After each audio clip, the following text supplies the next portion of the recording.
ನಮಸ್ಕಾರ. ಮುಖ್ಯಾಂಶಗಳು. ಭಾರತದ ರಕ್ಷಣಾ ರಫ್ತು 30 ಪಟ್ಟು ಹೆಚ್ಚಳ. ಜಾಗತಿಕವಾಗಿ 100ಕ್ಕೂ ಅಧಿಕ ದೇಶಗಳಿಗೆ ಉಪಕರಣಗಳ ಪೂರೈಕೆ. ಪ್ರಧಾನಿ ನರೇಂದ್ರ ಮೋದಿ. ಮಣಿಪುರ ಹಿಂಸಾಚಾರ, ಭದ್ರತಾ ಪರಿಸ್ಥಿತಿ ಕುರಿತು ಅಮಿತ್ ಶಾ ಪರಾಮರ್ಶೆ. ಶಾಂತಿ ಸುವ್ಯವಸ್ಥೆ ಕಾಪಾಡಲು ಸೂಚನೆ.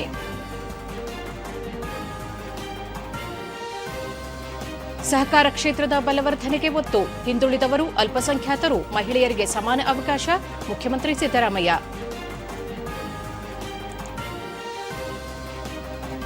ಮಹಿಳೆಯರ Asian champions trophy hockey ಅಜೇಯ ವಿಜಯದೊಂದಿಗೆ Bharat semifinals ಪ್ರವೇಶ. ವಾರ್ತೆಗಳ ವಿವರ. ಆಫ್ರಿಕಾ ದೇಶಗಳ ಪೈಕಿ ನೈಜೀರಿಯಾ ಬಹುದೊಡ್ಡ ಸಕಾರಾತ್ಮಕ ಪಾತ್ರ ವಹಿಸಿದೆ. ನೈಜೀರಿಯಾದ ನಿಕಟ ಸಂಪರ್ಕ ಭಾರತದ ಪ್ರಮುಖ ಆದ್ಯತೆಯಾಗಿದೆ. ಉಭಯ ದೇಶಗಳು ಆಫ್ರಿಕಾ ಖಂಡದ ಜನರಿಗಾಗಿ ಕೆಲಸ ಮಾಡುವ ಬದ್ಧತೆಯ ಬಗ್ಗೆ ಪ್ರಧಾನಿ ನರೇಂದ್ರ ಮೋದಿ ಪುನರುಚ್ಚರಿಸಿದ್ದಾರೆ. ನೈಜೀರಿಯಾ ಪ್ರವಾಸದ ವೇಳೆ ಅಬುಜಾದಲ್ಲಿ ನಿನ್ನೆ ಭಾರತೀಯ ಸಮುದಾಯವನ್ನುದ್ದೇಶಿಸಿ ಮಾತನಾಡಿದ ಪ್ರಧಾನಿ, ಕಳೆದ 10 ವರ್ಷಗಳಲ್ಲಿ ಭಾರತದ ಆರ್ಥಿಕತೆ ದ್ವಿಗುಣವಾಗಿದೆ. ವಿಶ್ವದಲ್ಲೇ ಭಾರತ 5ನೇ ಅತಿದೊಡ್ಡ ಆರ್ಥಿಕತೆಯ ದೇಶವಾಗಿ ಹೊರಹೊಮ್ಮಿದ್ದು, ಶೀಘ್ರದಲ್ಲೇ $5 ಟ್ರಿಲಿಯನ್ ವಹಿವಾಟು ತಲುಪಲಿದೆ. ಭಾರತ ಪ್ರಜಾಪ್ರಭುತ್ವದ ತಾಯಿ. ನೈಜೀರಿಯಾ ಆಫ್ರಿಕಾದ ಅತಿದೊಡ್ಡ ಪ್ರಜಾಪ್ರಭುತ್ವ ರಾಷ್ಟ್ರ. ಉಭಯ ದೇಶಗಳ ನಡುವೆ ಪ್ರಜಾಪ್ರಭುತ್ವ ಮತ್ತು ವೈವಿಧ್ಯತೆಯಲ್ಲಿ ಸಾಮ್ಯತೆ ಹೊಂದಿವೆ ಎಂದು ತಿಳಿಸಿದರು. ಭಾರತದ ಅಭಿವೃದ್ಧಿ, ಬೆಳವಣಿಗೆಯ ಬಗ್ಗೆ ಅನಿವಾಸಿಯರು ಹೆಮ್ಮೆ ಪಡಲಿದ್ದಾರೆ. ಜೊತೆಗೆ ನಿಮ್ಮ ಬೆಳವಣಿಗೆಯ ಬಗ್ಗೆಯೂ ದೇಶದ ಜನರಿಗೆ ಗೌರವವಿದೆ. ನೈಜೀರಿಯಾದ ಅಧ್ಯಕ್ಷ ಬೋಲಾ ಅಹ್ಮದ್ ತಿನುಬು ಅವರು ದೇಶದ ಅತ್ಯುನ್ನತ ನಾಗರಿಕ ಪ್ರಶಸ್ತಿಯನ್ನು ನೀಡಿ ಗೌರವಿಸಿದ್ದಾರೆ. ಇದು ದೇಶದ ಜನರಿಗೆ ಸಂದ ಗೌರವ ಎಂದು ಹೇಳಿದರು. ನೈಜೀರಿಯಾದ ಜನರು 40 ಮತ್ತು 60ರ ವಯೋಮಾನದವರಾಗಿದ್ದಾರೆ. ಇಲ್ಲಿನ ಅನೇಕರಿಗೆ ಭಾರತೀಯ ಶಿಕ್ಷಕರು ಕಲಿಸುವ ಕೆಲಸದಲ್ಲಿ ನಿರತರಾಗಿದ್ದಾರೆ. ನೈಜೀರಿಯಾದ ಅಭಿವೃದ್ಧಿಗೆ ಭಾರತೀಯರ ಕೊಡುಗೆ ಅಪಾರ. ಭಾರತೀಯರು ಅನೇಕ ದೇಶಗಳಲ್ಲಿ ವಾಸವಿದ್ದಾರೆ.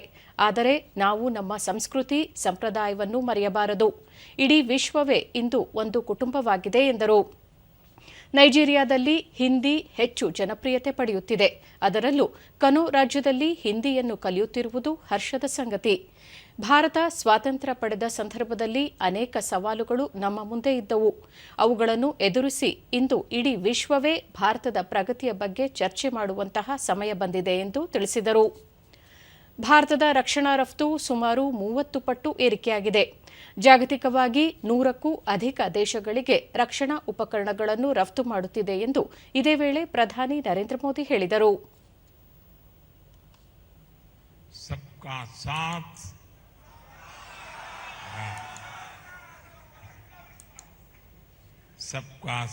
सबका विकास पर यकीन करता है. मैंने नाइजीरिया समेत अफ्रीका के फ्यूचर ग्रोथ के एक बड़े केंद्र के रूप में देखा है. पिछले 5 साल में ही हमने अफ्रीका में 18 नई एम्बेसी शुरू की है.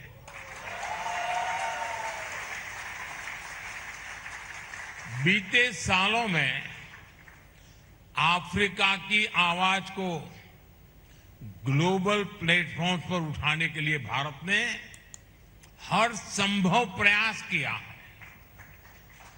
इसका एक शानदार उदाहरण तो आपने पिछले साल ही देखा है, जब भारत को पहली बार G20 की प्रेसिडेंसी मिली तो हमने अफ्रीकन यूनियन को परमानेंट मेंबर बनाने के लिए पूरा जोर लगा दिया. 3 ರಾಷ್ಟ್ರಗಳ ಪ್ರವಾಸದ 2ನೇ ಚರಣದಲ್ಲಿ ಪ್ರಧಾನಿ ನರೇಂದ್ರ ಮೋದಿ ಬ್ರೆಜಿಲ್ಗೆ ಭೇಟಿ ನೀಡಿದ್ದಾರೆ. ವಿಮಾನ ನಿಲ್ದಾಣದಲ್ಲಿ ಪ್ರಧಾನಿಯವರಿಗೆ ಭವ್ಯ ಸ್ವಾಗತ ನೀಡಲಾಯಿತು. ಬ್ರೆಜಿಲ್ಗೆ ಬಂದಿಳಿಯುತ್ತಿದ್ದಂತೆ ಅಲ್ಲಿ ನೆರೆದಿದ್ದ ಭಾರತೀಯ ಸಮುದಾಯವನ್ನು ಅವರು ಭೇಟಿಯಾದರು. ಇಂದು ಮತ್ತು ನಾಳೆ ಬ್ರೆಜಿಲ್ ಪ್ರವಾಸದಲ್ಲಿರುವ ಪ್ರಧಾನಿ ನರೇಂದ್ರ ಮೋದಿ G20 ಶೃಂಗಸಭೆಯಲ್ಲಿ ಭಾಗವಹಿಸಲಿದ್ದಾರೆ. ಭಾರತ ಮತ್ತು ಬ್ರೆಜಿಲ್ ನಡುವೆ ಹಲವಾರು ಕ್ಷೇತ್ರಗಳಲ್ಲಿ ಉತ್ತಮ ಬಾಂಧವ್ಯ ಏರ್ಪಟ್ಟಿದೆ. ಇದೇ ವೇಳೆ ಪ್ರಧಾನಿ ಅವರು ದ್ವಿಪಕ್ಷೀಯ ಹಾಗೂ ಹಲವು ಜಾಗತಿಕ ಪ್ರಮುಖ ವಿಷಯಗಳ ಕುರಿತು ಅಲ್ಲಿನ ನಾಯಕರೊಂದಿಗೆ ಚರ್ಚೆ ನಡೆಸಲಿದ್ದಾರೆ. बेहद अहम हो जाती है, क्योंकि ಪ್ರಧಾನಿ ನರೇಂದ್ರ ಮೋದಿ ಅವರಿಗೆ ನೈಜೀರಿಯಾದ ಸರ್ವೋನ್ನತ ನಾಗರಿಕ ಪುರಸ್ಕಾರ the grand commander of the order of the Niger ಪುರಸ್ಕಾರವನ್ನು ನಿನ್ನೆ ಪ್ರದಾನ ಮಾಡಲಾಯಿತು. ಅಬುಜಾದಲ್ಲಿ ನಡೆದ ಕಾರ್ಯಕ್ರಮದಲ್ಲಿ ನೈಜೀರಿಯಾದ ಅಧ್ಯಕ್ಷ ಬೋಲಾ ಅಹ್ಮದ್ ತಿನುಬು ಅವರು ಪ್ರಧಾನಿ ಅವರಿಗೆ ಸರ್ವೋನ್ನತ ಪುರಸ್ಕಾರ ಪ್ರದಾನ ಮಾಡಿದರು. 1969ರಲ್ಲಿ ಬ್ರಿಟನ್ ರಾಣಿ ಎಲಿಜಬೆತ್ ಅವರಿಗೆ ಮಾತ್ರ ಈ ಪುರಸ್ಕಾರವನ್ನು ಪ್ರದಾನ ಮಾಡಲಾಗಿತ್ತು. ನೈಜೀರಿಯಾದ ಪ್ರತಿಷ್ಠಿತ ಪ್ರಶಸ್ತಿಗೆ ಪಾತ್ರರಾದ ನೈಜೀರಿಯೇತರ ವ್ಯಕ್ತಿಯಾಗಿದ್ದರು. ಇದೀಗ ಪ್ರಧಾನಿ ನರೇಂದ್ರ ಮೋದಿ ಅವರಿಗೆ ಈ ಪ್ರಶಸ್ತಿ ಪ್ರದಾನ ಮಾಡಲಾಗಿದೆ. ಇದು ಪ್ರಧಾನಿ ಅವರ 17ನೇ ಅಂತಾರಾಷ್ಟೀಯ ಉನ್ನತ ಪುರಸ್ಕಾರವಾಗಿದೆ. ಪ್ರಶಸ್ತಿ ಸ್ವೀಕರಿಸಿದ ಬಳಿಕ ಪ್ರಧಾನಿ ನರೇಂದ್ರ ಮೋದಿ ನೈಜೀರಿಯಾ ಸರ್ಕಾರ ನೀಡಿರುವ ಅತ್ಯುನ್ನತ ಪುರಸ್ಕಾರವನ್ನು ಅತ್ಯಂತ ವಿನೀತ ಭಾವದಿಂದ ಸ್ವೀಕರಿಸಿದ್ದು, ಈ ಪ್ರಶಸ್ತಿಯನ್ನು 140 ಕೋಟಿ ಭಾರತೀಯರಿಗೆ ಸಮರ್ಪಿಸಲಾಗುವುದು. ಭಾರತ ಮತ್ತು ನೈಜೀರಿಯಾದ ಸ್ನೇಹ ಸಹಭಾಗಿತ್ವಕ್ಕೂ ಈ ಗೌರವ ಸಾಕ್ಷಿಯಾಗಿದೆ ಎಂದರು. ಎರಡು ಪ್ರಜಾಪ್ರಭುತ್ವ ದೇಶಗಳ ನಡುವೆ ಸಾಮಾಜಿಕ ಸಾಂಸ್ಕೃತಿಕ ವಿನಿಮಯ ಸೇರಿದಂತೆ ಭವಿಷ್ಯದಲ್ಲಿ ಮತ್ತಷ್ಟು ಬಾಂಧವ್ಯ ವೃದ್ಧಿಗೆ ಪೂರಕವಾಗಲಿದೆ. 2047ಕ್ಕೆ ಅಭಿವೃದ್ಧಿ ಹೊಂದಿದ ಭಾರತ ನಿರ್ಮಾಣಕ್ಕೂ ಅನುಕೂಲವಾಗಲಿದೆ ಎಂದರು. ಭಾರತ ಮತ್ತು ನೈಜೀರಿಯಾ ನಡುವಿನ ಸಂಬಂಧಗಳು ಸಹಕಾರ, ಸೌಹಾರ್ದತೆ ಮತ್ತು ಪರಸ್ಪರ ಗೌರವವನ್ನು ಆಧರಿಸಿವೆ. ಪ್ರಜಾಪ್ರಭುತ್ವ ಮತ್ತು ಕ್ರಿಯಾತ್ಮಕ ಆರ್ಥಿಕತೆಯ ವಿಷಯದಲ್ಲಿ ಎರಡೂ ದೇಶಗಳು ಜನರ ಅನುಕೂಲಕ್ಕಾಗಿ ಒಟ್ಟಾಗಿ ಕೆಲಸ ಮಾಡುತ್ತವೆ. ಉಭಯ ದೇಶಗಳಲ್ಲಿ ಸಾಮಾಜಿಕ ಸಾಂಸ್ಕೃತಿಕ ವೈವಿಧ್ಯತೆ ನಮ್ಮ ಹೆಗ್ಗುರುತು ಮತ್ತು ಶಕ್ತಿಯಾಗಿದೆ ಎಂದು ಹೇಳಿದರು. स्ट्रैटेजिक पार्टनरशिप को नई ऊंचाई पर ले जाने के लिए प्रेरित करता रहेगा. फ्रेंड्स, भारत और नाइजीरिया के संबंध आपसी सहयोग, सद्भाव और परस्पर सम्मान पर आधारित है. दो वाइब्रेंट डेमोक्रेसीज और डायनेमिक इकोनॉमीज के रूप में हम मिलकर दोनों देशों के लोगों की भलाई के लिए काम करते रहे हैं. दोनों देशों में सामाजिक और सांस्कृतिक विविधता हमारी पहचान है, हमारी ताकत है. नाइजीरिया के रिन्यूड होप एजेंडा और विकसित भारत 2047 के बीच कई समानताएं. पिछले साल राष्ट्रपति तिनुबू की भारत यात्रा से हमारे संबंधों में नया आयाम जुड़ा है. ಮಣಿಪುರದಲ್ಲಿ ಕಳೆದ ಕೆಲವು ದಿನಗಳಿಂದ ನಡೆಯುತ್ತಿರುವ ಹಿಂಸಾಚಾರದ ಹಿನ್ನೆಲೆಯಲ್ಲಿ ಕೇಂದ್ರ ಗೃಹ ಸಚಿವ ಅಮಿತ್ ಶಾ ದೆಹಲಿಯಲ್ಲಿ ನಿನ್ನೆ ಹಿರಿಯ ಅಧಿಕಾರಿಗಳೊಂದಿಗೆ ಅಲ್ಲಿನ ಭದ್ರತಾ ಪರಿಸ್ಥಿತಿ ಕುರಿತು ಪರಾಮರ್ಶೆ ನಡೆಸಿದರು. ಇಂದು ಅಮಿತ್ ಶಾ ಅವರು ಮಣಿಪುರದಲ್ಲಿನ ಹಿಂಸಾಚಾರ ಪರಿಸ್ಥಿತಿಗೆ ಹಾಗೂ ಅಲ್ಲಿ ಕೈಗೊಳ್ಳಲಾಗಿರುವ ಭದ್ರತಾ ವ್ಯವಸ್ಥೆ ಮತ್ತು ಸುರಕ್ಷತಾ ಕ್ರಮಗಳ ಕುರಿತು ಸುದೀರ್ಘ ಸಭೆ ನಡೆಸಲಿದ್ದಾರೆ ಎಂದು ಮೂಲಗಳು ತಿಳಿಸಿವೆ. ಮಣಿಪುರದಲ್ಲಿ ಶಾಂತಿ ಮತ್ತು ಸುವ್ಯವಸ್ಥೆ ಸ್ಥಾಪಿಸಲು ಅಗತ್ಯ ಕ್ರಮಗಳನ್ನು ಕೈಗೊಳ್ಳುವಂತೆ ಕೇಂದ್ರ ಗೃಹ ಸಚಿವಾಲಯವು ಭದ್ರತಾ ಪಡೆಗಳಿಗೆ ಸೂಚಿಸಿದೆ. ಸಂಘರ್ಷದಲ್ಲಿರುವ ಎರಡು ಸಮುದಾಯಗಳ ಕಡೆಯಿಂದ ಶಸ್ತ್ರ ತ್ಯಜಿಸಿ ದುಷ್ಕರ್ಮಿಗಳು ಹಿಂಸಾಚಾರದಲ್ಲಿ ತೊಡಗಿರುವುದರಿಂದ ಜೀವಹಾನಿ ಮತ್ತು ಸಾರ್ವಜನಿಕ ಸುವ್ಯವಸ್ಥೆಗೆ ಭಾರೀ ಧಕ್ಕೆಯಾಗಿದೆ. ಈ ಹಿನ್ನೆಲೆಯಲ್ಲಿ ಹಿಂಸಾಚಾರದಲ್ಲಿ ಭಾಗಿಯಾಗಿರುವವರ ವಿರುದ್ಧ ಕಠಿಣ ಕ್ರಮ ತೆಗೆದುಕೊಳ್ಳುವಂತೆಯೂ ಗೃಹ ಸಚಿವಾಲಯ ನಿರ್ದೇಶನ ನೀಡಿದೆ. ಜವಳಿ ಉತ್ಪಾದನಾ ಉದ್ಯಮಕ್ಕೆ ಉತ್ತೇಜನ ನೀಡಲು ಕೇಂದ್ರ ಸರ್ಕಾರ ವಿಷನ್ ನೆಕ್ಸ್ಟ್ ಕಾರ್ಯಕ್ರಮ ಪರಿಚಯಿಸಿದೆ ಎಂದು ಕೇಂದ್ರ ಜವಳಿ ಸಚಿವ ಗಿರಿರಾಜ್ ಸಿಂಗ್ ಹೇಳಿದ್ದಾರೆ. ಚೆನ್ನೈನ ನ್ಯಾಷನಲ್ ಇನ್ಸ್ಟಿಟ್ಯೂಟ್ ಆಫ್ ಫ್ಯಾಷನ್ ಟೆಕ್ನಾಲಜಿಯಲ್ಲಿ ನಿನ್ನೆ ನಡೆದ ಪರಿಶೀಲನಾ ಸಭೆಯ ನಂತರ ಸುದ್ದಿಗಾರರೊಂದಿಗೆ ಅವರು, ಭಾರತದಲ್ಲಿ ಜವಳಿ ವಿನ್ಯಾಸ ಉದ್ಯಮದ ಮೌಲ್ಯವು $176 ಬಿಲಿಯನ್ ಅಮೆರಿಕನ್ ಡಾಲರ್ಗೆ ಬೆಳೆದಿದೆ. 2030ರಲ್ಲಿ ಉದ್ಯಮವು $350 ಬಿಲಿಯನ್ ಡಾಲರ್ಗೆ ತಲುಪುವ ನಿರೀಕ್ಷೆಯಿದೆ ಎಂದರು. ತಮಿಳುನಾಡಿನ ವಿರುದುನಗರ ಜಿಲ್ಲೆಯಲ್ಲಿ ಜವಳಿ ಪಾರ್ಕ್ ಸ್ಥಾಪಿಸಲು ಕೇಂದ್ರ ಸರ್ಕಾರ ಅನುದಾನ ಮಂಜೂರು ಮಾಡಿದೆ. ಜವಳಿ ಉದ್ಯಮದಲ್ಲಿ ಪ್ರಸ್ತುತ 4,60,00,000 ಜನರು ಉದ್ಯೋಗದಲ್ಲಿದ್ದಾರೆ. 2030ರಲ್ಲಿ ಇದು 6 ಕೋಟಿಗೆ ಏರಿಕೆಯಾಗುವ ನಿರೀಕ್ಷೆಯಿದೆ ಎಂದು ಸಚಿವ ಗಿರಿರಾಜ್ ಸಿಂಗ್ ಹೇಳಿದರು. We are discussing with industry, farmer, so we are Vision Next industry will be achieve $350 billion of market size textile. Our workforce will be this present workforce around about 4.6 crore in textile industry. 2030 will be 6 crore. This is our program. ಒಂದೇ ಹಂತದಲ್ಲಿ ನಡೆಯಲಿರುವ ಮಹಾರಾಷ್ಟ್ರ ರಾಜ್ಯ ವಿಧಾನಸಭಾ ಚುನಾವಣೆಯ ಬಹಿರಂಗ ಪ್ರಚಾರಕ್ಕೆ ಇಂದು ಸಂಜೆ ತೆರೆ ಬೀಳಲಿದೆ. ಮಹಾರಾಷ್ಟ್ರ ವಿಧಾನಸಭೆಯ 288 ಕ್ಷೇತ್ರಗಳಿಗೆ ನಾಡಿದ್ದು ಒಂದೇ ಹಂತದಲ್ಲಿ ಮತದಾನ ಜರುಗಲಿದೆ. ಒಟ್ಟು 4136 ಅಭ್ಯರ್ಥಿಗಳು ಕಣದಲ್ಲಿದ್ದು, ಈ ಪೈಕಿ 3771 ಪುರುಷರು ಹಾಗೂ 363 ಮಹಿಳಾ ಉಮೇದುವಾರರಿದ್ದಾರೆ. ವಿವಿಧ ಪಕ್ಷಗಳ ಪ್ರಮುಖ ನಾಯಕರು ಇಂದು ಮಹಾರಾಷ್ಟ್ರದ ವಿವಿಧೆಡೆಗಳಲ್ಲಿ ಅಂತಿಮ ಹಂತದ ಚುನಾವಣಾ ಪ್ರಚಾರ ಕೈಗೊಳ್ಳಲಿದ್ದಾರೆ. ಈ ನಡುವೆ ಜಾರ್ಖಂಡ್ ರಾಜ್ಯ ವಿಧಾನಸಭಾ ಚುನಾವಣೆಯ 2ನೇ ಹಂತದ ಬಹಿರಂಗ ಪ್ರಚಾರಕ್ಕೂ ಇಂದು ಸಂಜೆ ತೆರೆ ಬೀಳಲಿದೆ. ಈ ಹಂತದಲ್ಲಿ ಒಟ್ಟು 38 ಕ್ಷೇತ್ರಗಳಲ್ಲಿ ನಾಡಿದ್ದು ಮತದಾನ ನಡೆಯಲಿದೆ. ಒಟ್ಟು 81 ಕ್ಷೇತ್ರಗಳನ್ನು ಒಳಗೊಂಡಿರುವ ಜಾರ್ಖಂಡ್ ವಿಧಾನಸಭೆಗೆ 2 ಹಂತಗಳಲ್ಲಿ ಚುನಾವಣೆ ನಡೆಯುತ್ತಿದೆ. ಇದೇ 13ರಂದು ನಡೆದ ಮೊದಲ ಹಂತದಲ್ಲಿ 43 ಕ್ಷೇತ್ರಗಳಿಗೆ ಮತದಾನ ಜರುಗಿತ್ತು. ಜಾರ್ಖಂಡ್ನಲ್ಲೂ ಇಂದು ನಾನಾ ಪಕ್ಷಗಳ ಹಿರಿಯ ನಾಯಕರು ಬಿರುಸಿನ ಪ್ರಚಾರದಲ್ಲಿ ತೊಡಗಲಿದ್ದಾರೆ.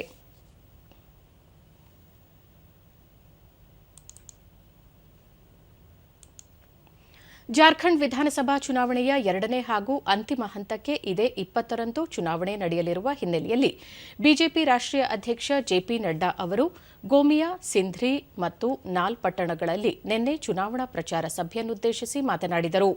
ಈ ವೇಳೆ ಅವರು ಬಿಜೆಪಿ ಹಿಂದುಳಿದ ವರ್ಗಗಳು ಮತ್ತು ಆದಿವಾಸಿ ಸಮುದಾಯಗಳ ಅಭ್ಯುದಯಕ್ಕೆ ಬದ್ಧವಾಗಿದೆ. ಈ ಸಮುದಾಯಗಳ ಹಿತಾಸಕ್ತಿಯ ವಿಚಾರದಲ್ಲಿ ಕಾಂಗ್ರೆಸ್ ಪಕ್ಷ ಸದಾ ಸುಳ್ಳುಗಳನ್ನೇ ಪ್ರತಿಪಾದಿಸುತ್ತಿದೆ. ಮಂಡಲ್ ಆಯೋಗದ ವರದಿಯನ್ನು ನಿರ್ಲಕ್ಷ್ಯ ಮಾಡಿ ಹಿಂದುಳಿದ ವರ್ಗಗಳಿಗೆ ಅನ್ಯಾಯ ಮಾಡಿದ ಇತಿಹಾಸವನ್ನು ಯಾರೂ ಮರೆಯಲಾರರು ಎಂದು ಹೇಳಿದರು. ಬುಡಕಟ್ಟು ಹಾಗೂ ಶೋಷಿತ ಸಮುದಾಯಗಳ ಉನ್ನತಿಗಾಗಿ ಬಿಜೆಪಿ ಹಲವು ಪ್ರಗತಿಪರ ಕಾರ್ಯಯೋಜನೆಗಳನ್ನು ಜಾರಿಗೆ ತಂದಿದೆ. ಇವುಗಳ ಲಾಭ ನೇರವಾಗಿ ಫಲಾನುಭವಿಗಳನ್ನು ತಲುಪುತ್ತಿದೆ. ಇದನ್ನು ಜಾರ್ಖಂಡ್ ಜನತೆ ಅರಿತಿದ್ದಾರೆ ಎಂದು ತಿಳಿಸಿದರು. दोनों हाथों से झारखंड को लूटने का काम हुआ और परिवारवाद को बढ़ावा दिया और फूट डालो राजनीति को बढ़ावा दिया और तुष्टीकरण के सहारे झारखंड को बांटने का काम किसी ने किया तो वो हेमंत सरकार ने किया. 71ನೇ ಅಖಿಲ ಭಾರತ ಸಹಕಾರ ಸಪ್ತಾಹದ ಅಂಗವಾಗಿ ಬಾಗಲಕೋಟೆಯಲ್ಲಿ ನಿನ್ನೆ ಹಮ್ಮಿಕೊಂಡಿದ್ದ ಕಾರ್ಯಕ್ರಮವನ್ನು ಮುಖ್ಯಮಂತ್ರಿ ಸಿದ್ದರಾಮಯ್ಯ ಉದ್ಘಾಟಿಸಿದರು. ಈ ವೇಳೆ ಸಹಕಾರ ಸಚಿವ ಕೆಎನ್ ರಾಜಣ್ಣ, ಸಕ್ಕರೆ ಮತ್ತು ಜವಳಿ ಖಾತೆ ಸಚಿವ ಶಿವಾನಂದ ಪಾಟೀಲ್, ಸಹಕಾರ ಮಹಾಮಂಡಳದ ಅಧ್ಯಕ್ಷ ಜಿಟಿ ದೇವೇಗೌಡ, ಶಾಸಕರಾದ ವಿಜಯಾನಂದ ಕಾಶಪ್ಪನವರ್, ನರೇಂದ್ರ ಸ್ವಾಮಿ ಸೇರಿದಂತೆ ಹಲವರು ಉಪಸ್ಥಿತರಿದ್ದರು. ಇದೇ ಸಂದರ್ಭದಲ್ಲಿ ಸಹಕಾರ ಕ್ಷೇತ್ರದ ಹಲವು ಸಾಧಕರನ್ನು ಮುಖ್ಯಮಂತ್ರಿ ಸಿದ್ದರಾಮಯ್ಯ ಸನ್ಮಾನಿಸಿದರು.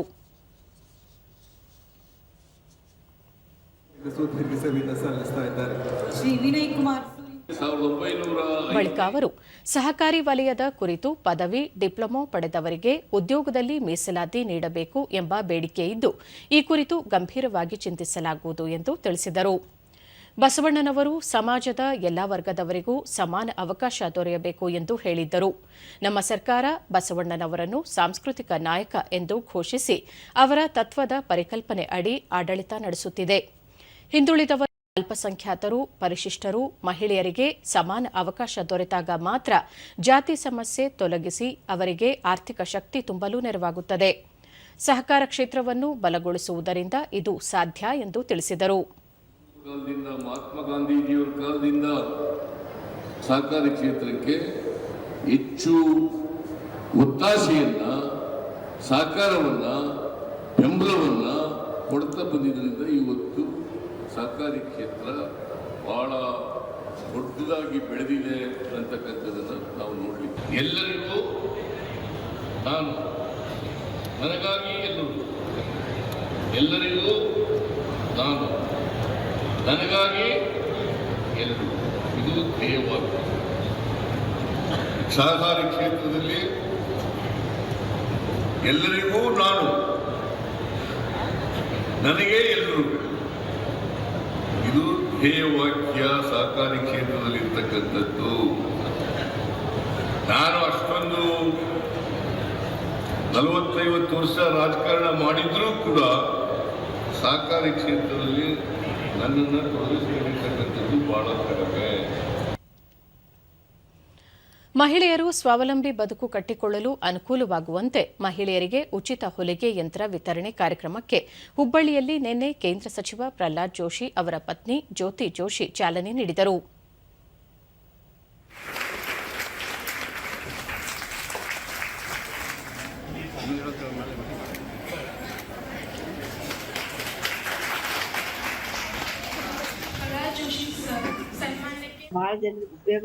ಬಳಿಕ ಅವರು ಮಹಿಳೆಯರು ಸಮಾಜದ ಮುಖ್ಯ ವಾಹಿನಿಗೆ ಬರಲು ಮತ್ತು ಸ್ವಾವಲಂಬಿಯಾಗಿ ಬದುಕು ಕಟ್ಟಿಕೊಳ್ಳಲು ಸಹಕಾರಿಯಾಗಲಿದೆ. ಮಹಿಳೆಯರು ಹೆಚ್ಚು ವೃತ್ತಿ ಕೌಶಲ್ಯವನ್ನು ರೂಢಿಸಿಕೊಂಡು ಜೀವನದಲ್ಲಿ ಮುಂದೆ ಬರಬೇಕೆಂದು ಹೇಳಿದರು. ಹೆಣ್ಮಕ್ಳು ಸ್ವಾವಲಂಬಿ ಆಗ್ಬೇಕು ಅನ್ನೋದು ಒಂದು ಉದ್ದೇಶ. ಈಗ ಇದರ ಉಪಯೋಗ ಬಹಳ ಮಂದಿ ತಗೊಳ್ಳಿ ಅಂತ. ಯಾಕಂದ್ರೆ ಈಗ ಹೊಲಿಗೆಗೆ ಎಷ್ಟು ಡಿಮಾಂಡ್ ಅದ ಅನ್ನೋದು ಎಲ್ಲಾರ್ಗೂ ಗೊತ್ತದೆ. ಯಾಕಂದ್ರೆ ಒಂದ್ ಕಡೆ ಹೋದ್ರೆ 8-10 ಸಾವಿರ ರೂಪಾಯಿ ತಗೋತಾರೆ. ಬೇರೆಯವ್ರು ಹೊಲ್ಕೊಡೋದು ಬೇಡ, ಅವ್ರದವ್ರು ಹೊಲ್ಕೊಂಡ್ರು ಎಷ್ಟೋ ಅನುಕೂಲ ಆಗ್ತದೆ, ದುಡ್ಡು ಉಳಿತದೆ, ಉಳಿತಾಯ ಮಾಡ್ಲಿ ಅನ್ನೋ ಉದ್ದೇಶದಿಂದ ಒಂದು ಮಾಡಿದೀವಿ. ಫಲಾನುಭವಿ ಶಿಲ್ಪ ಅವಕಾಶವಿಲ್ಲದೆ ಮನೆಯಲ್ಲೇ ಇರುವ ಮಹಿಳೆಯರಿಗೆ ಈ ರೀತಿಯ ಕಾರ್ಯಕ್ರಮಗಳು ಅನುಕೂಲವಾಗಲಿವೆ ಎಂದರು. ಈ ಒಂದು ಹಳ್ಳಿಗಳಲ್ಲಿ ಇರುವಂತ ಎಲ್ಲ ಹೆಣ್ಮಕ್ಳು ಈ ಒಂದು ಅವಕಾಶನ ರೂಪಿಸ್ಕೋಬೇಕಂತ ನಾನು ಹೇಳಕ್ ಇಷ್ಟಪಡ್ತೀನಿ. ಆಟೋ ಓಡಿತಾರೆ. ಇನ್ನೋರ್ವ ಫಲಾನುಭವಿ ಪಾರ್ವತಿ ಕುಟುಂಬ ನಿರ್ವಹಣೆಗೆ ಹೊಲಿಗೆ ವೃತ್ತಿಯಲ್ಲಿ ತೊಡಗಿರುವುದಾಗಿ ತಿಳಿಸಿದರು. ಆದ್ರೆ ಯಾವ ತರ ಮಾಡ್ಬೇಕು, ಹಾಗಾಗಿ ನಾವು ಸ್ವತಂತ್ರವಾಗಿ ಬ್ಲೌಸ್ ಕಟ್ ಮಾಡಾಕನು ನಮಗ ಇದನ್ನಿಸ್ತು. ಆತರ ನಮ್ಗೆ ಎಲ್ಲಾದ್ರೂ ಒಂದು ಅವಕಾಶ ಸಿಕ್ಕರೆ ನಾವು ಹೋಗಬಹುದು ಅಂತ ಹೇಳಿ ನಾವು ಅಭಿಪ್ರಾಯ ಇಟ್ಕೊಂಡೇವೆ. ಇದು ಮತ್ತೋರ್ವ ಫಲಾನುಭವಿ ರೇಖಾ ಉಚಿತವಾಗಿ ಹೊಲಿಗೆ ಯಂತ್ರ ನೀಡಿರುವುದರಿಂದ ಸ್ವಾವಲಂಬಿ ಬದುಕು ಕಟ್ಟಿಕೊಳ್ಳಲು ನೆರವಾಗಲಿದೆ ಎಂದರು. ಮಾಡಿದ್ದು ಇದು ನಮ್ಗೆಲ್ಲ ಅನುಕೂಲ ಆಗೈತ್ರಿ. ಇದೆಲ್ಲ ಸರಿ ಹೋಗೈತಿ. ನಮ್ ಜೀವನಕ್ಕೂ ಆಧಾರ ಆಗೈತ್ರಿ. ನಮ್ ತರಾನು ಫಲಾನುಭವಿ ರತ್ನ ತರಬೇತಿ ಸಮಯದಲ್ಲಿ ಬಗೆ ಬಗೆಯ ವಿನ್ಯಾಸದ ಹೊಲಿಗೆ ಕಲಿತಿದ್ದು ಇದು ಸಹಕಾರಿಯಾಗಿದೆ ಎಂದು ತಿಳಿಸಿದರು. ಸಾದಾ ಬ್ಲೌಸು, ಕಟೋರಿ ಬ್ಲೌಸು, ಆಮೇಲೆ ಬೋಟ್ ನೆಕ್ಕು ಇವೆಲ್ಲ ಮೊದ್ಲು ಗೊತ್ತೇ ಇದ್ದಿದ್ದಿಲ್ಲ ನಂಗೆ. ಈಗೆಲ್ಲ ಕಲ್ತೇನ್ರಿ ನಾನು. ಈ ಒಂದು ಗ್ರಾಮೀಣ ವಿಕಾಸ ಭಾರತಿ ಗೌರಿಮಠ ಹೊಲಿಗೆ ಯಂತ್ರ ನೀಡಿರುವುದರಿಂದ ಮಹಿಳೆಯರು ಸ್ವ ಉದ್ಯೋಗ ಕೈಗೊಳ್ಳಲು ಪೂರಕವಾಗಲಿದೆ ಎಂದು ಹೇಳಿದರು. ನಾವ್ ಎಷ್ಟೋ ಕಲಿತರು ಕೂಡ ಎಲ್ಲೆಲ್ಲೂ ಫೈಲ್ ಇಟ್ಕೊಂಡು ಅಲಿಯೋದಕ್ಕಿಂತ ಇಲ್ಲಿ ನಮ್ ಸ್ವ ಉದ್ಯೋಗವನ್ನ ನಾವು ಮಾಡೋದಕ್ಕೆ ತುಂಬಾನೇ ಸಹಾಯಕಾರಿಯಾದಂತ ಒಂದು ಕಾರ್ಯಕ್ರಮ ಇದಾಗಿದೆ. ಮತ್ತೆ ಮಷಿನ್ ಕೂಡ ನಮ್ಗೆ ಉಚಿತವಾಗಿ ಕೊಡ್ತಾರೆ, ತರಬೇತಿ ಕೂಡ ಕೊಡಿಸ್ತಾರೆ, ಯಾವ ರೀತಿ ಅಂತ ಗೈಡೆನ್ಸ್ ಕೂಡ ಮಾಡ್ತಾರೆ. ತುಂಬಾನೇ ಹೆಲ್ಪ್ ಆಗಿರುವಂತ ಕಾರ್ಯಕ್ರಮ ಸರ್ ಇದು. ಎಲ್ಲಾ ಮಹಿಳೆಯರು ಕೂಡ ತುಂಬಾನೇ ಸರ್ನ ಮಾತ್ರ ತುಂಬಾ ನೆನೆಸ್ತಾರೆ ಸರ್. ಕೋಲಾರ ಜಿಲ್ಲೆಯ ಮುಳಬಾಗಲು ನಗರದ ಪ್ರವಾಸಿ ಮಂದಿರದಲ್ಲಿ ನಿನ್ನೆ ವಿಧಾನ ಪರಿಷತ್ನ ವಿರೋಧ ಪಕ್ಷದ ನಾಯಕ ಛಲವಾದಿ ನಾರಾಯಣಸ್ವಾಮಿ ಸಾರ್ವಜನಿಕರಿಂದ ಅಹವಾಲು ಸ್ವೀಕರಿಸಿದರು.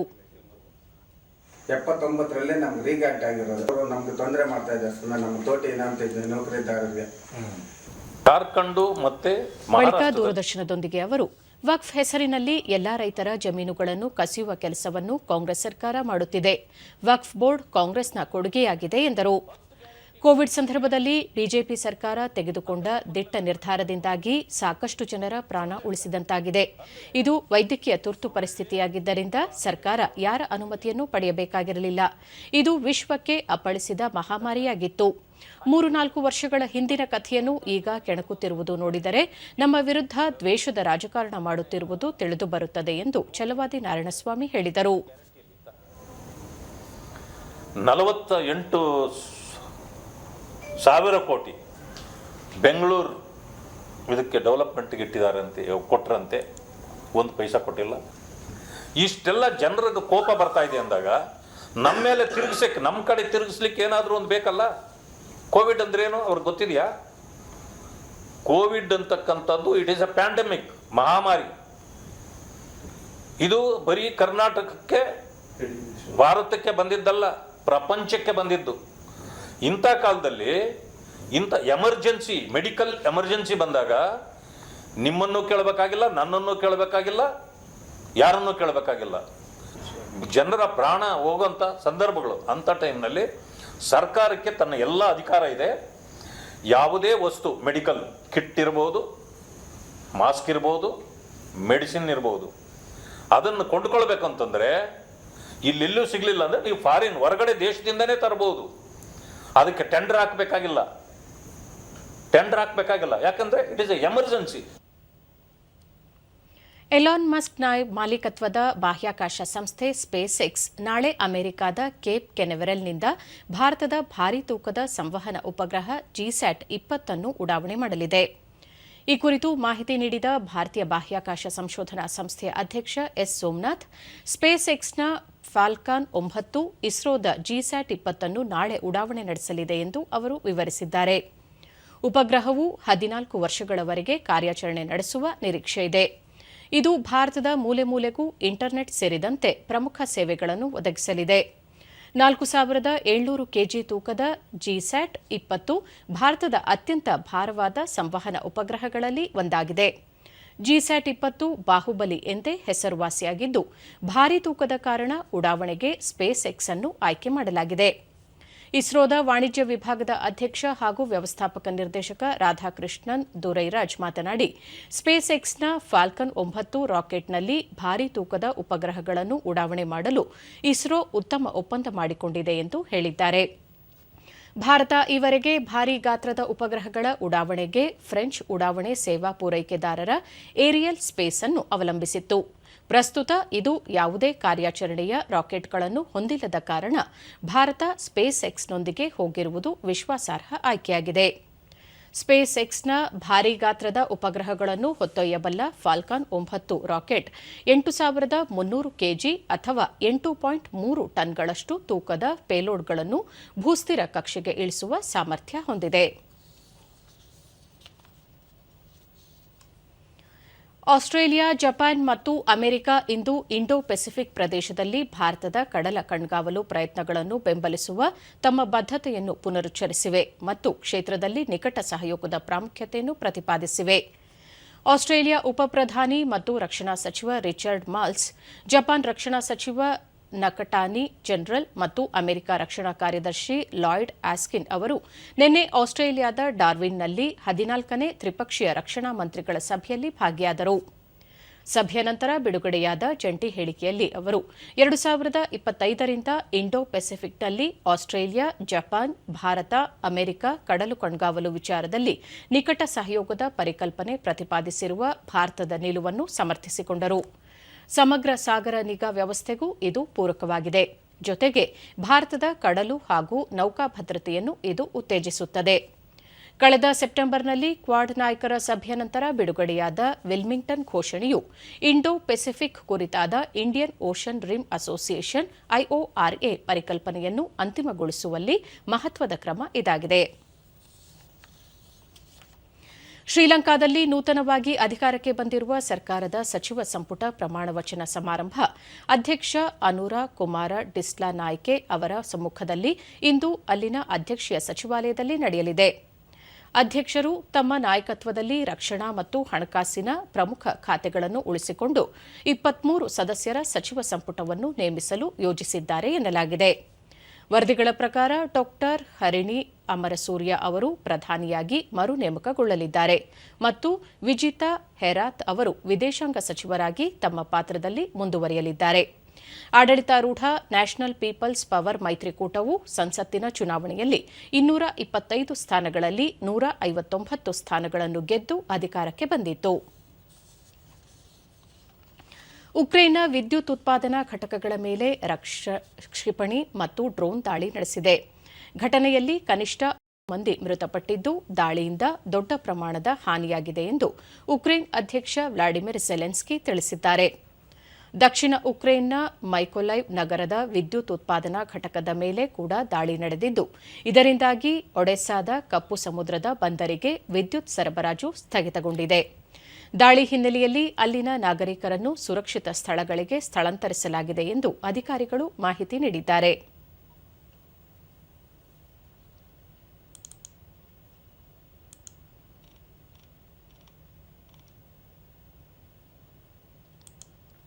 ಇನ್ನು ಹಾಕಿ.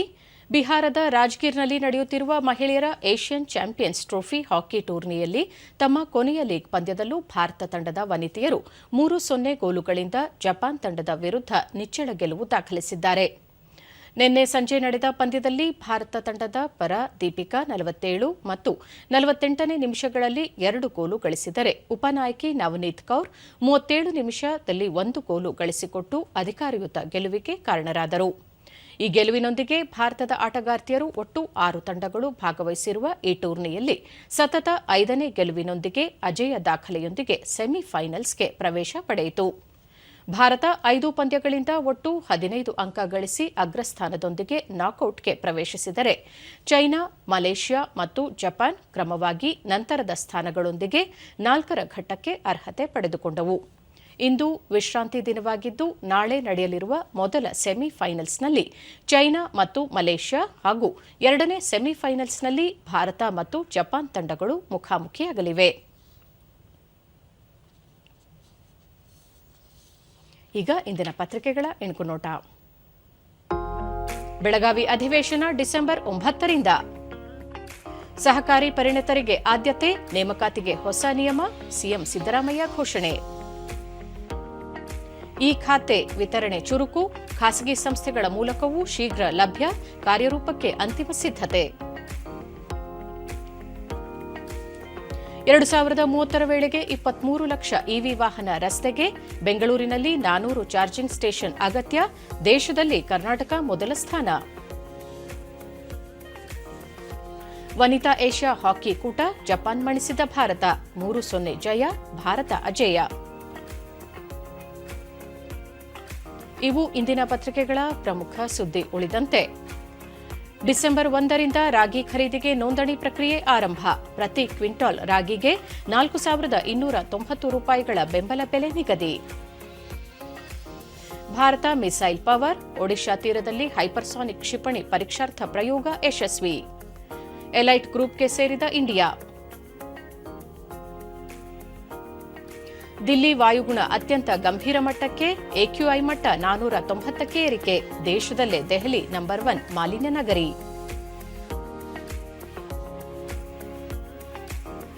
ಲಾಭದಾಯಕ ಹುದ್ದೆ ಕಾಯ್ದೆ ಬದಲಿಸಲು ಕೇಂದ್ರದ ಸಿದ್ಧತೆ, ಕೆಲ ಹುದ್ದೆ ಅನರ್ಹತೆಯಿಂದ ಹೊರಗಿಡುವ ಸಾಧ್ಯತೆ. ಪರ್ತ್ ಟೆಸ್ಟ್ ಇನ್ನಿಂಗ್ಸ್ ಆರಂಭಿಸಲು ರಾಹುಲ್ ಸಿದ್ಧ, ರೋಹಿತ್ ಶರ್ಮಾ ಗೈರು, ಜಸ್ಪ್ರೀತ್ ಬೂಮ್ರಾ ನಾಯಕತ್ವ. ಬೆಂಗಳೂರು ಪ್ರಾದೇಶಿಕ ಸುದ್ದಿ ವಿಭಾಗ ಪ್ರತಿ ಮಂಗಳವಾರ ಹಾಗೂ ಗುರುವಾರ ತಾಜಾ ವಿಷಯಗಳ ಕುರಿತು ಚರ್ಚಾ ಸಮಯ ವಿಶೇಷ ಕಾರ್ಯಕ್ರಮವನ್ನು ಪ್ರಸಾರ ಮಾಡಲಿದೆ.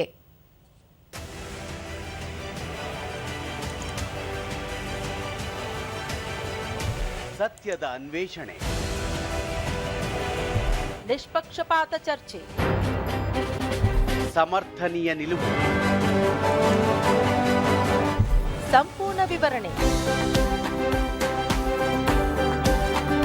ಇಂದಿನ ಸುದ್ದಿಗಳು,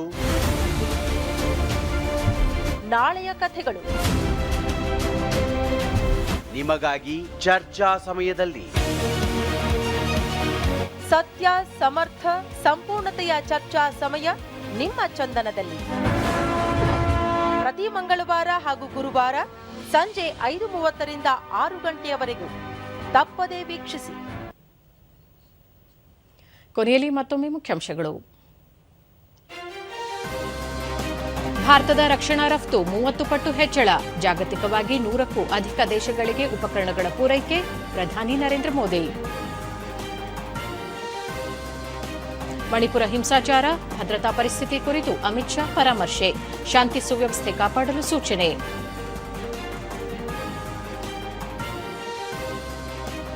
ಸಹಕಾರ ಕ್ಷೇತ್ರದ ಬಲವರ್ಧನೆಗೆ ಒತ್ತು, ಹಿಂದುಳಿದವರು, ಅಲ್ಪಸಂಖ್ಯಾತರು, ಮಹಿಳೆಯರಿಗೆ ಸಮಾನ ಅವಕಾಶ, ಮುಖ್ಯಮಂತ್ರಿ ಸಿದ್ದರಾಮಯ್ಯ. ಮಹಿಳೆಯರ Asian champions trophy hockey ಅಜೇಯ ವಿಜಯದೊಂದಿಗೆ Bharat semifinals ಪ್ರವೇಶ.